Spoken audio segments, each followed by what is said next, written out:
Alors, je vous avais parlé que background était une propriété raccourcie. On va pouvoir découvrir toutes les propriétés qu'elle contient. Et c'est parti tout de suite. On va même se faire un background étirable, c'est-à-dire qu'on va faire un fond d'une page d'accueil. Ça arrive très souvent dans un site qu'on fasse ça, qu'on arrive sur une grande image, vous savez, qui soit bien responsive, qui s'étire bien comme il faut. Eh bien, on va apprendre à le faire tout de suite. Donc déjà, on va choisir une belle image en très grande taille. Je vais vous montrer comment prendre une très grande taille sur Unsplash. Donc ici, on va taper par exemple landscape, ça veut dire paysage, des trucs de nature. Voilà, donc on va pas trop s'embêter, hein. On va prendre par exemple ceci, tac. Et vous voyez, à download free ici, vous avez small, medium, large, pardon. Large, eh bien, on va prendre large ici, c'est bien. Medium, c'est pile la taille de l'écran. C'est bien, mais préférez toujours vraiment des grandes images pour avoir de la bonne qualité, et puis vous allez voir pouvoir bien les manipuler.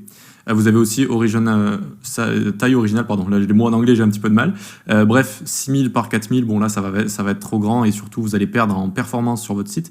Donc juste prenez la taille large ici et ça va le faire. Donc bref, je l'ai téléchargé ici, on le met dans notre dossier directement, on se retrouve juste après. Donc là je l'ai mise ici, j'ai juste à l'appeler, je vais l'appeler image 1 par exemple, tac. C'est vrai qu'on avait déjà pris des petites images et vidéos, si je dis pas de bêtises. On peut d'ailleurs les supprimer. Tac, et tac, et la petite vidéo, on va également la supprimer. Ok, nickel. Allez, une fois qu'on a trouvé notre image, très bien, on va pouvoir commencer à découvrir ces propriétés qui sont dans notre background ici. Donc on peut tout enlever, encore une fois, le code source est disponible, je vous ai fait un grand repo GitHub avec normalement le code source de chaque vidéo, donc hop, on peut enlever ça également.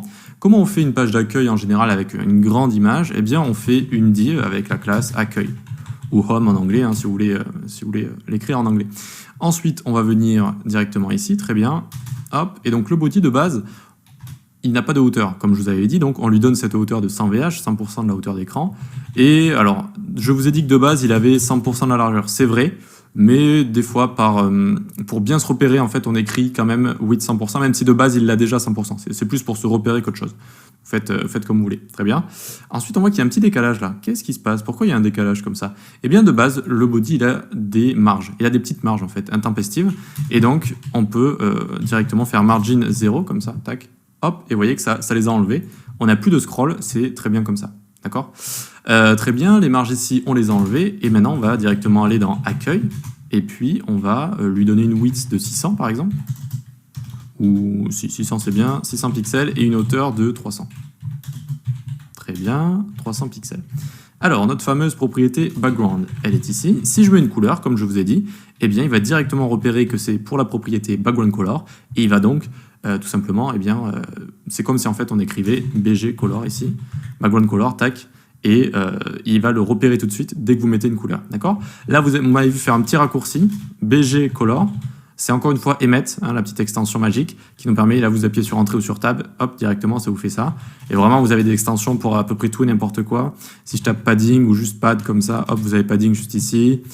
Si vous tapez, on l'a pas encore vu, mais text align, enfin ce genre de choses. Et alors vous inquiétez pas si vous les avez pas dès le début, mais à force de coder, vous allez les avoir dans les doigts, vous allez avoir des petits automatismes et vous allez voir que ça va écrire beaucoup plus vite, quoi. D'accord? Donc pour l'instant, background ici c'est comme background color. Donc ça, regardez, je vais le mettre en commentaire et puis on va se les écrire une par une en fait. Ça va être plus facile de les repérer. Background color, très bien. Ensuite, qu'est-ce qu'on peut avoir? On peut avoir background image. Donc ici, je vais mettre BG image, URL, il me demande quelque chose. Et là, on va aller dans ressources et dans image1.jpg. Et regardez, hop, ça va nous donner notre image. Alors, on va revenir à l'image tout de suite, mais notez qu'ici, URL, j'ai pas mis d'apostrophe ni rien. En fait, il y a trois manières de rentrer ça. Soit nature, si on veut, comme ça. On met juste ressources image 1. Soit on met des apostrophes. Ça fonctionne également pareil, c'est exactement la même chose. Soit on met des guillemets. Voilà, c'est vraiment comme vous voulez. Moi, j'ai beaucoup pris l'habitude de mettre des guillemets ou des apostrophes, mais voilà, sachez que ça fonctionne quand même comme ça. Bon, allez, on va mettre des guillemets juste pour la forme. Donc ça, c'est background image, c'est-à-dire que ça va passer au-dessus de background color, évidemment, qui sera la couleur en dessous, et ça va rajouter une image, donc suivant le chemin que vous lui fournissez. Il faut savoir que c'est bien de mettre un background color, même si on met une image au-dessus, parce que des fois, il peut arriver, parfois plutôt, je crois que des fois ça ne se dit pas, parfois l'image n'est pas disponible sur votre serveur, il y a un bug dans vos ressources, etc. Pour X ou Y raison, au lieu d'avoir un fond, si l'image ici n'est pas disponible, un fond blanc, il y aura quand même un fond noir comme ça, d'accord? Et l'utilisateur s'y retrouvera un petit peu mieux. Voilà. Donc, background image. Alors, qu'est-ce qui se passe sur notre image? On a pris une belle image très grande et on se retrouve avec ces sortes d'arbres ici, on ne comprend pas trop ce qui se passe. Là, on est en haut à gauche de l'image, en fait. Elle est immense, comme je vous ai dit. Enfin, immense, elle est grande. On n'a pas pris le format immense, elle est large, elle est grande. Et du coup, on se retrouve en haut à gauche de l'image. Et on va pouvoir se déplacer à l'intérieur avec Background Position. Hop, Background Position ici. On a des propriétés comme Center, par exemple. Center, hop, et tadam, on est au milieu de l'image. Et souvent, en fait, l'image, l'action... Alors, certains photographes vont me dire que non, mais enfin, très souvent, quand même, l'action se trouve au milieu, vous voyez. Et là, j'ai tapé Center, finalement, on a un petit rectangle, et vous voyez qu'on est quand même dans l'action. L'action, c'est de voir, finalement, ce lac avec un petit peu les montagnes et des gens qui font du bateau dessus, d'accord. Donc, Background Position va nous permettre de naviguer dans une image si elle est assez grande. Si elle est trop petite, si l'image, là, elle fait 50 pixels sur 50 pixels, ben, j'ai beau mettre Center ou quoi que ce soit, ça va rien changer, d'accord. Et donc, chez Center, je peux aller à droite avec Right, par exemple, tac, du coup, là, je me trouve à droite. Je peux aller au top, par exemple, tac, hop, là je me trouve en haut, bref, vous aurez compris. On peut même aller sur X et sur Y. Par exemple, je vais faire 80% sur X et 90% sur Y. Je vais me retrouver en bas, à droite de l'image, dans l'eau, en fait, ici, d'accord. Donc 80% sur X, ça pousse de gauche à droite, si vous voulez, 80%, et 90% de haut en bas, hop, ça nous pousse finalement là où j'ai ma souris, si on imaginait que l'image prenait tout l'écran. Voilà donc pour Background Position, très intéressant. Et très intéressant pourquoi, je vais vous montrer également donc pourquoi c'est très intéressant. Ici, l'accueil, on va lui dire de prendre 100% de la largeur. Donc, hop, ça prend 100% du navigateur. Et 100% de la hauteur. La hauteur qui est ici, la 800 VH. Ah, ça commence déjà à ressembler un petit peu plus à quelque chose. Ok, ça commence à ressembler un petit peu plus à quelque chose. Ici, vous notez que quand je réduis l'image, alors j'ai où? Ah oui, du coup je reste sur ma background position ici, donc c'est ça que je voulais vous montrer. Quand je réduis l'image, en fait, ça réduit là où on a mis notre background position. Donc si je mets center, ce qui est la bonne marche à suivre, regardez, je réduis l'image et en fait ça reste au milieu, ce qui est pas mal. Là, imaginez, on est en tablette, on ouvre ça, bon, on est content, c'est bien, on a l'image, on n'est pas trop à gauche, pas trop à droite. On réduit, on réduit, on réduit. Hop, on arrive en mode téléphone ici. Bah, c'est quand même un bon fond d'écran de téléphone avec voilà, les bateaux, les montagnes, ça fait quelque chose d'assez sympa, même si le téléphone, ça ressemblera plus à quelque chose comme ça. Hein. Voilà. Donc, Background Position va aussi servir, lorsque vous allez réduire, ça va rester là où vous lui dites de rester. D'accord. Donc là, je lui ai dit Center, mais si je lui avais dit Left, qui est le comportement par défaut, eh bien, vous voyez que là, je suis à gauche de l'image. Et pourtant, là, regardez, hop, elle est en entier, très bien. Et quand je réduis, alors hop, quand je réduis, tac, je vais aller vers la gauche.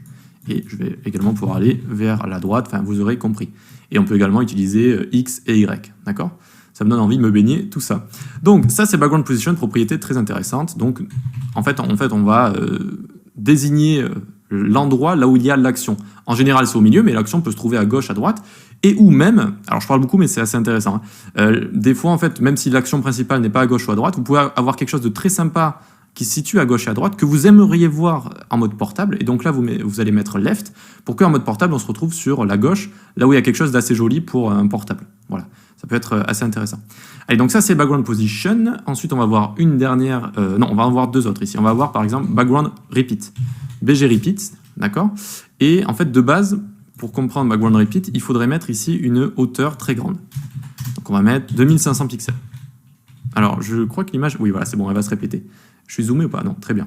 Donc vous voyez qu'ici, elle se répète en fait l'image. Elle se répète pourquoi? Parce que j'ai une hauteur de 2500 pixels, et donc c'est trop grand par rapport à l'image. Elle va se répéter. Et donc pour pas qu'elle se répète, on utilise la propriété qui est juste là pour ça, Background Repeat, No Repeat, et donc on va avoir la propriété qui ne va pas se répéter. Alors vous l'aurez compris, ça ne fait pas répéter l'image, mais ça nous laisse des bordures, enfin des bordures.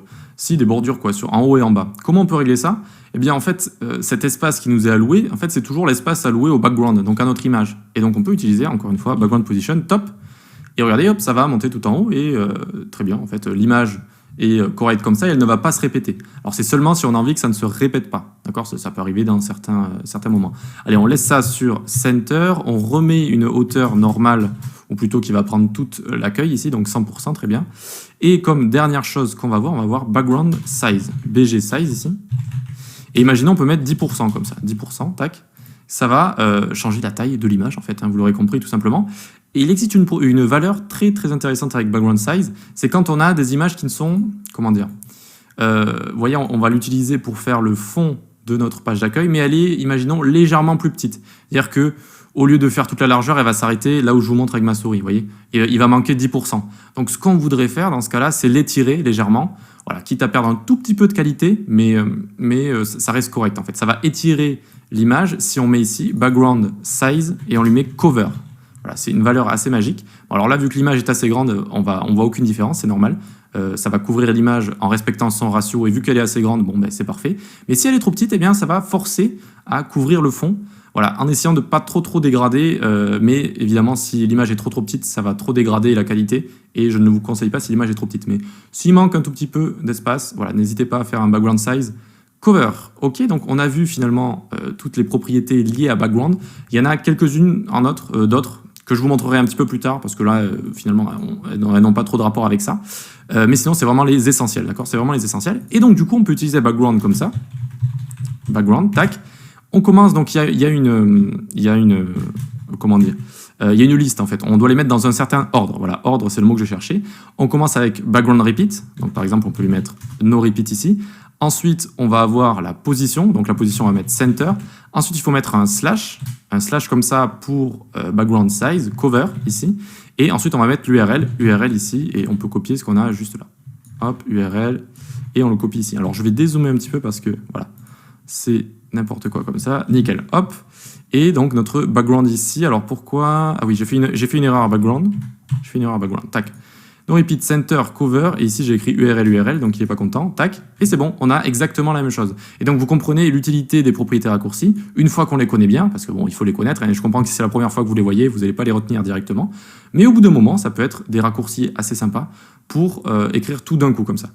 Et en fait, vu qu'il y a certaines propriétés, notamment cover et center, donc center, on peut utiliser X et Y, comme je l'avais dit, et cover, on peut utiliser des pourcentages pour avoir juste un pourcentage de l'image, comme je vous avais montré également. Donc, il faut mettre d'abord center après cover, sinon le CSS ou le capot, il ne sait pas en fait quelle propriété vous avez utilisée si vous mettez 10% là, 10% là. Vous avez compris? Voilà pour background. Ne vous inquiétez pas, hein, si vous ne les connaissez pas toutes par cœur, vraiment, ça va venir en fait avec un petit peu d'expérience. Ça va venir avec un petit peu d'expérience, tout simplement. Prenez des petites notes à la limite, relisez-vous tout ça à différents moments de la journée et vous l'apprendrez assez rapidement. En tout cas, on a fait ça, ce qui est assez demandé. Hein, je veux dire, quand vous allez débuter le web, eh bien, faire un background étirable responsive comme ça, eh bien, c'est quelque chose qu'il faut savoir faire, tout simplement. Et ensuite, en général, on met des titres, on met des boutons, on met ce genre de choses, ou peut-être des petites animations, des trucs comme ça. Allez, on peut passer à la suite.